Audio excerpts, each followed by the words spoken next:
वो अपनी चच्ची के साथ अस्पताल गई थी क्योंकि उसकी तबीयत ठीक नहीं थी।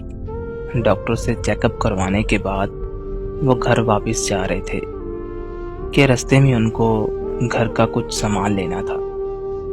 वो रिक्शा में बैठी थी और चच्ची स्टोर से कुछ सामान लेने गई। एक नादान सी लड़की जो अपनी जिंदगी बहुत अच्छे से गुजार रही थी, उसकी माँ नहीं थी तो उसकी चच्ची ही उसका ख्याल रखती थी।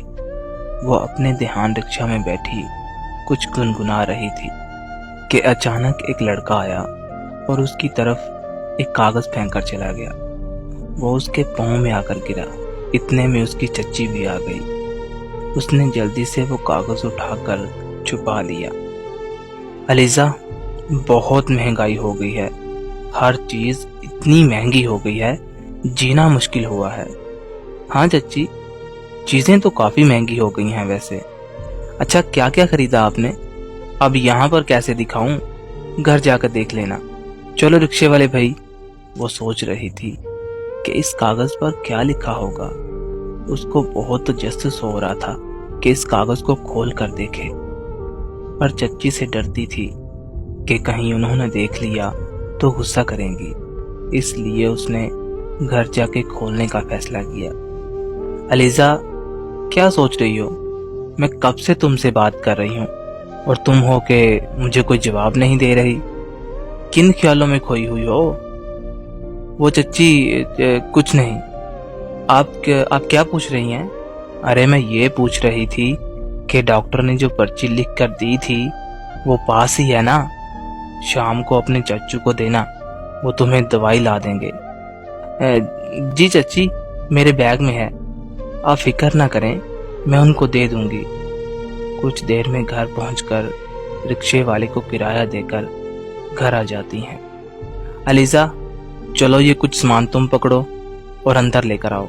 वो सामान उठाकर अंदर ले जाती है और जल्दी से अपने कमरे में जाकर उस कागज को खोलने लगती है। अलीजा, बेटा क्या कर रही हो?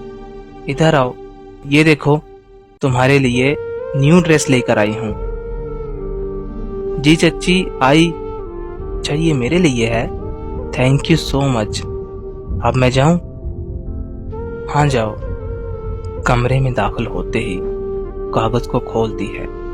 कागज पर एक नंबर लिखा होता है और नीचे लिखा होता है, I am waiting your call. उसका दिल जोर जोर से धड़कने लगता है और वो ये सोचने लगती है कि कॉल करूं कि ना करूं। वो मेरा इंतजार करता होगा, शायद मैं उसको पसंद आ गई हूं। वो अपना मोबाइल पकड़ती है और उसे कॉल करने लगती है, लेकिन उसे क्या पता था कि वो जो करने जा रही है ये कितना महंगा पड़ेगा उसे। वो उसे कॉल कर देती है, लेकिन उसका नंबर बिजी होता है। वो कॉल बंद कर देती है। थोड़ी देर के बाद उस नंबर से कॉल आने लगती है। उसका दिल जोर जोर से धड़कने लगा। उसने हिम्मत करके कॉल उठा ली। हेलो, कौन बात कर रहे हो?